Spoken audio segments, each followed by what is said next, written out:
गिरिपुत्र मारुति का धन्यवाद स्वीकार करे वायुदेव। तुरुम्बे से हमारा युद्ध चल रहा था, तब जब हम उड़े थे, क्या आपने हमें वो क्षमता दी थी?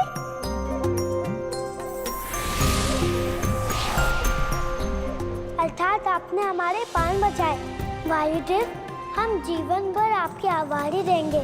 आभार कैसा मारुति, आप हमारे पुत्र हैं और जिस क्षण हमने आपको पहली बार देखा हमारा हृदय प्रेम से भाव विभोर हो गया।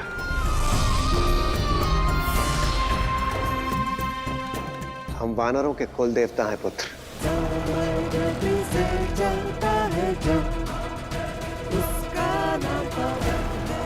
और आप उस कुल के दीपक हैं और आपकी रक्षा करना हमारा धर्म है। अरे हाँ, तो फिर हम आपसे एक और आशीर्वाद मांग लेते हैं, यदि आपकी अनुमति हो तो। अवश्य पुत्र। हम आपके समान उड़ना चाहते हैं प्रभु।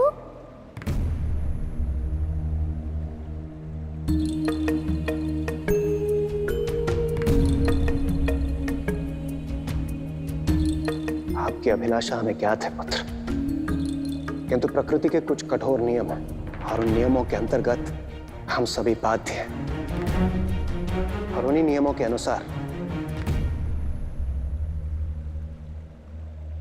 वानर कभी उड़ नहीं सकते।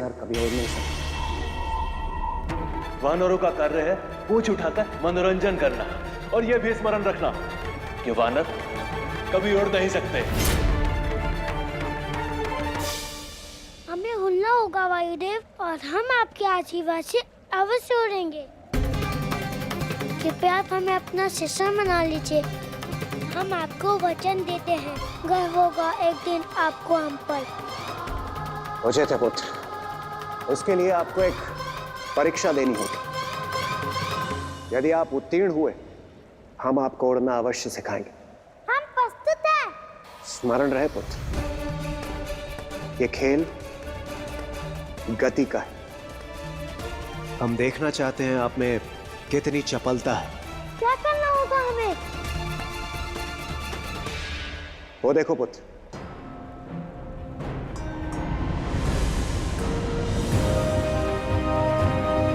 उस पर्वत के शिखर पर सुमेरु का एकमात्र रक्त चंदन वृक्ष, और ये वृक्ष बहुत ही विलक्षण है। ये प्रत्येक दिन सूर्योदय और सूर्यास्त के समय अपने पुष्प झड़ाकर सूर्यदेव का नमन करता है। और आश्चर्य की बात यह है, ये पुष्प धरती पर गिरते हैं तो वो गिरते ही भस्म हो जाते हैं। सूर्यास्त होने को है पुत्र, वो भी कुछ ही क्षण में। हम चाहते हैं कि आप शीघ्र अतिशीघ्र उस पर्वत के शिखर पर पहुंचे और हमें यह बताएं कि उस वृक्ष से कितने पुष्प झड़े और कितने भस्म हुए। किंतु स्मरण रहे, यदि आपका उत्तर अनुचित हुआ तो आप हमारे शिष्य नहीं बन पाएंगे। क्या आप इसके लिए तैयार हैं?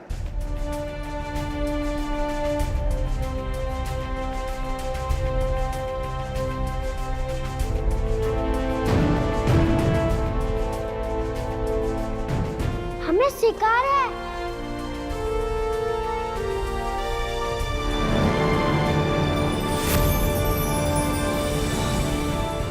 इस शंख के बजते ही आपका समय आरंभ होगा।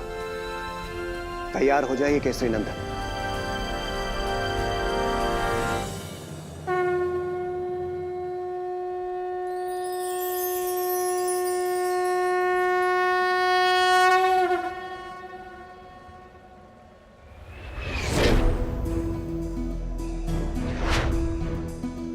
जय हनुमान ज्ञान गुण सागर, जय कपीस तिहु लोक उजागर।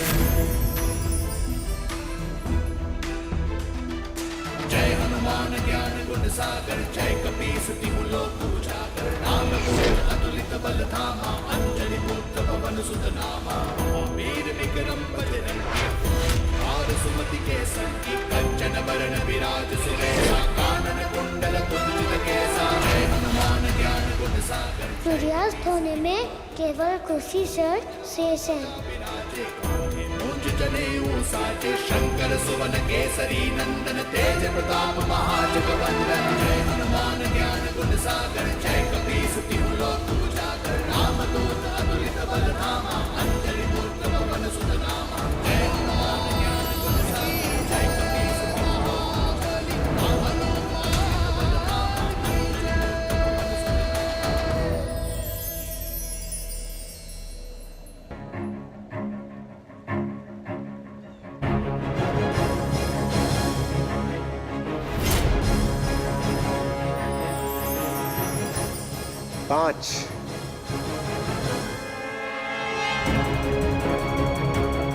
पांच पुष्प गिरे थे पुत्र, किंतु दुर्भाग्यवश आप बता नहीं पाए।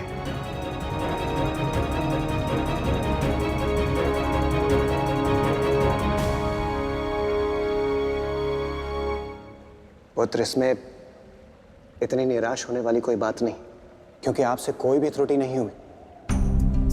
यह तो प्रकृति है जिसने आपको ऐसा, और वो देखिए उन पक्षियों को वैसा बनाया है। हमने आपसे पूर्व में भी कहा था, हम सभी प्रकृति के नियमों के अंतर्गत बाध्य हैं, किंतु एक वानर होकर जिस गति का प्रदर्शन आपने किया है वो बहुत ही दुर्लभ है।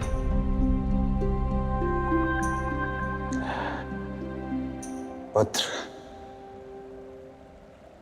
सत्य को स्वीकार कर लेना बुद्धिमानी होती है, इसलिए हमारी बात मान लीजिए कि आप उड़ नहीं सकते। आपकी माता आपकी प्रतीक्षा कर रही होगी।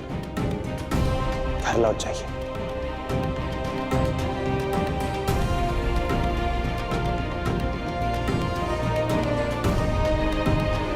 रुकिए वायुदेव,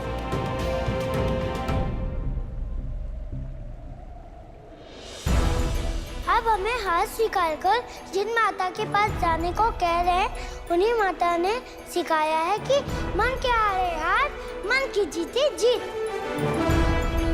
हमने मन मना लिया है कि हम उड़ेंगे। ये केवल हमारा प्रथम प्रयास था वायुदेव। हमें एक और अवसर दे वायुदेव। हम सिद्ध कर देंगे कि हम आपके शिष्य बनने के योग्य हैं। आप हमें धर्म संकट में डाल रहे हैं पुत्र। उचित यही होगा कि हम आपको स्पष्ट रूप से मना कर दें, परंतु पिता का हृदय मानता कहाँ है, ये जानते हुए भी कि आप पुनः विफल होंगे।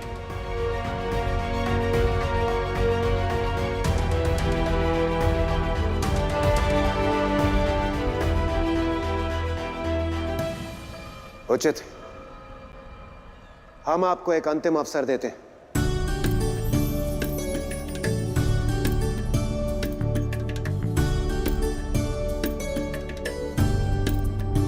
धन्यवाद प्रभु।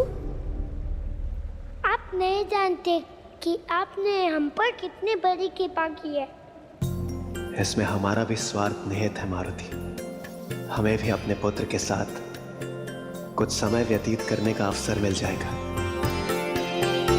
उचित, कल सूर्योदय के पूर्व आपकी और हमारी भेंट पुनः होगी,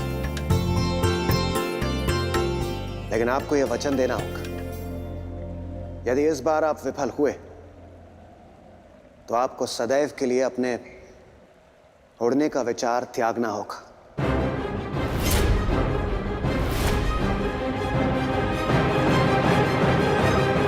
क्या आपको स्वीकार है? हमें स्वीकार है, हमें स्वीकार है।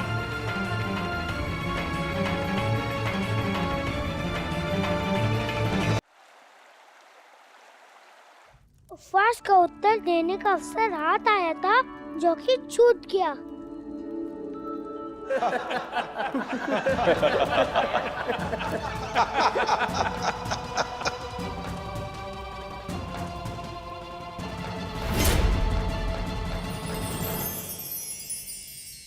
हम आपको एक अंतिम अवसर देते हैं। यदि इस बार आप विफल हुए तो आपको सदैव के लिए अपने उड़ने का विचार त्यागना होगा। कोई बात नहीं, नया दिन नया अवसर। कल की परीक्षा में हमें सफल होना ही होगा। कैसी परीक्षा मारुति? वो परीक्षा माता जिसमें हम एक बार विफल हो चुके हैं। सफलता विफलता हार जीत कभी निर्णायक नहीं होते पुत्र। हम केवल इतना कर सकते हैं कि जब भी हमें अवसर मिले हम श्रेष्ठ प्रयास करें। सौभाग्य से हमें अवसर प्राप्त हुआ है माता। अच्छा, और इस बार हम आ नहीं सकते। हम महादेव से आपकी सफलता के लिए विशेष प्रार्थना करेंगे। और आप तो जानते हैं ना, महादेव एक माता की पुकार को अनसुना नहीं करते। वैसे अगर आप बताना चाहे तो क्या हम पूछ सकते हैं ये परीक्षा है किस बात की? हो सकता है हम आपकी कोई सहायता कर सकें। एक दौड़ है माता जिसमें हमें पतन से भी आगे आना है, पवन से भी द्रुत भागना है हमें। पवन से द्रुत? तब तो आपको मन की गति से ही भागना होगा। मन की गति अर्थात समस्त संसार में सबसे अधिक गति मन की होती है। आप अपने आप को ही देख लीजिए। इस क्षण आप रसोई में होते हैं लड्डुओं के साथ, और दूसरे क्षण किष्किंधा पहुंच जाते हैं महाराज बाली की गदा के पास, है ना? वो तो है माता। दौड़ में सफलता के लिए विश्राम की भी आवश्यकता है। चलिए रात्रि हो चुकी है, आराम कीजिए।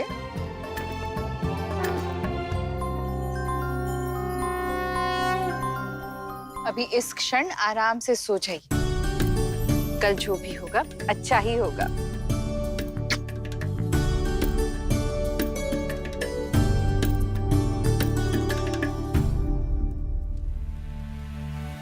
तन की गति से हम भले ना ये दौड़ जीत पाए, परंतु मन की गति से हम जीत सकते हैं। हमारे मारुति को उड़ने की कला सीखनी है, लेकिन उससे पूर्व उन्हें अपने मन की गति को अपने वश में करना होगा। अद्भुत। बड़े से बड़े साधु महात्मा भी इसी प्रयास में लगे हैं नंदी। मन उससे भयानक शत्रु भी नहीं और उससे आंतरिक मित्र भी नहीं। जिसने मन पर विजय पाली, फिर इस संसार का कोई भी कर्म उसके लिए दुष्कर नहीं। बड़ी ही रोचक लीला है प्रभु। मारुति द्वारा अपने मन को नियंत्रित करने का ये खेल बड़ा ही मनोरंजक होगा।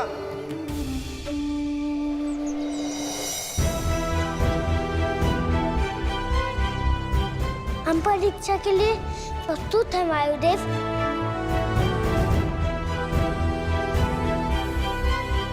एक बार पुनः मैं आपको स्मरण करा दूं पुत्र, यदि इस बार भी आप असफल हुए तो आपको स्वीकार करना होगा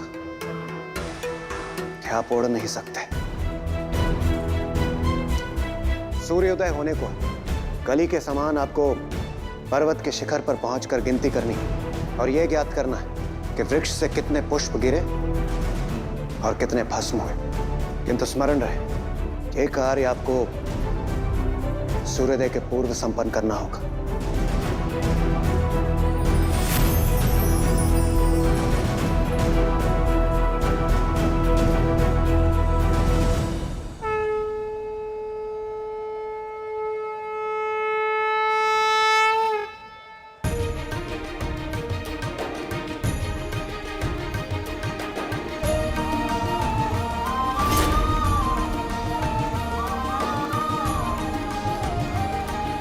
ये कर क्या रहे हैं मारुति?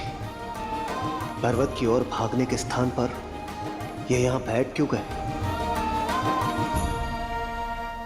जय श्री राम।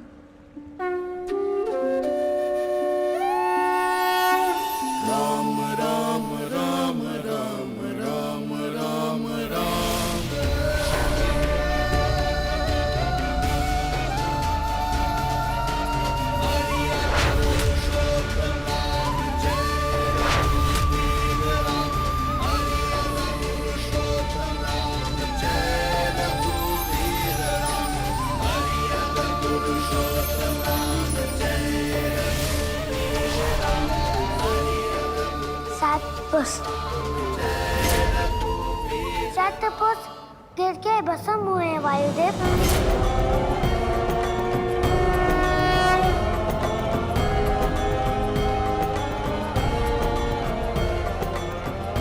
किंतु पुत्र मारुति, सूर्योदय होने में अभी भी कुछ क्षण शेष है। आपने उसके पूर्व ही उत्तर दे दिया, वो भी यहां बैठे बैठे। आइए चलकर देखते हैं आपका उत्तर उचित है अथवा नहीं। आइए।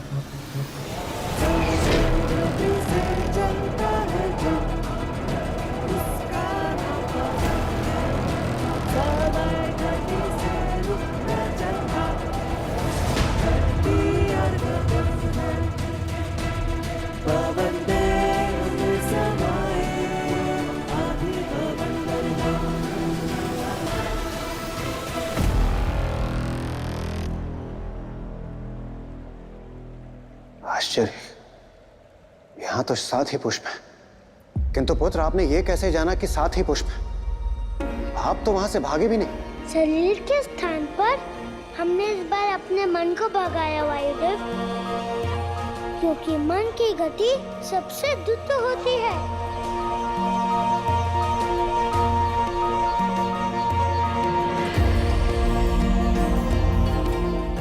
अद्भुत, धन्य है आप पुत्र मारुति, धन्य।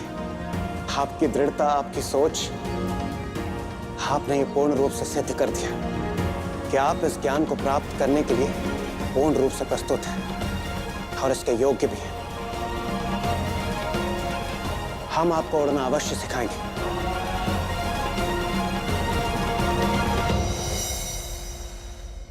पथ अनेक होते हैं किंतु लक्ष्य मात्र एक। जिस प्रकार गुरु होता है उसी तरह ज्ञान भी होता है। अर्थात यदि आप मुझसे पवन देव से उड़ने का ज्ञान प्राप्त करेंगे तो आपको पवन रीति के अनुसार ही करना होगा। क्या होती है पवन नीति? जिस प्रकार पक्षी उड़ने के लिए अपने पंखों की सहायता लेते हैं, उसी प्रकार हम भी अपने सप्त मरुड़ गणों की सहायता से इस समस्त संसार में जीवन वायु प्रवाहित करते हैं, जो सप्त मरुड़ गण आपको उड़ना सिखाएंगे। क्या आप उनसे मिलने के लिए तैयार हैं? हम प्रस्तुत हैं। पृथिव्यां प्रथम स्कंदो विदिश्चेवो भार्गरे सोमे तृतीयो विज्ञेश चतुर्थे ज्योतिषांगणे ग्रहेषु पंचमेश सप्तर्षे पंचमंडले द्वेतु सप्तमेश्व मातस्कंद परस्तु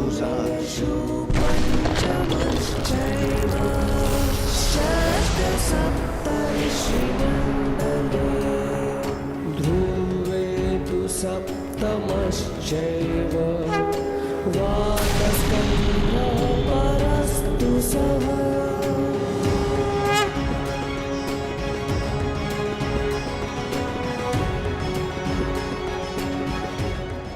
काल पड़े।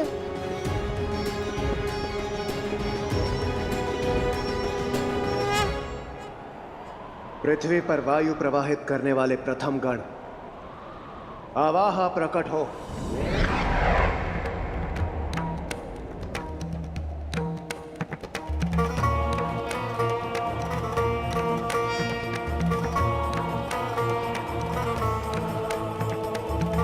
सौर्यमंडल में वायु प्रवाहित करने वाले द्वितीय गण प्रवाह प्रकट हो।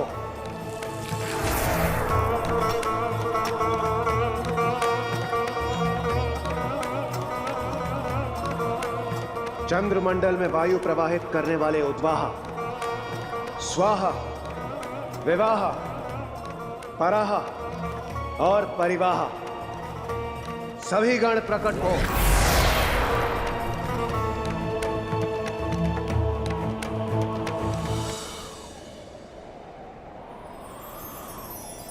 सप्त मरुड़ गण, आप सभी का स्वागत है। हे वायुदेव, क्या हम जान सकते हैं कि आपने हमारा आह्वान क्यों किया?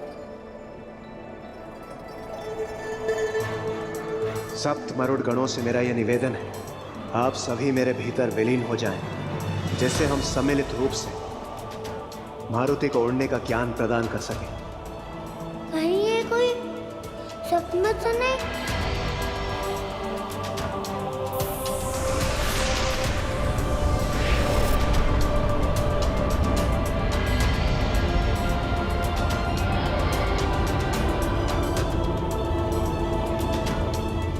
अपने शरीर को भूलकर मन को स्थिर कीजिए पुत्र मारुति।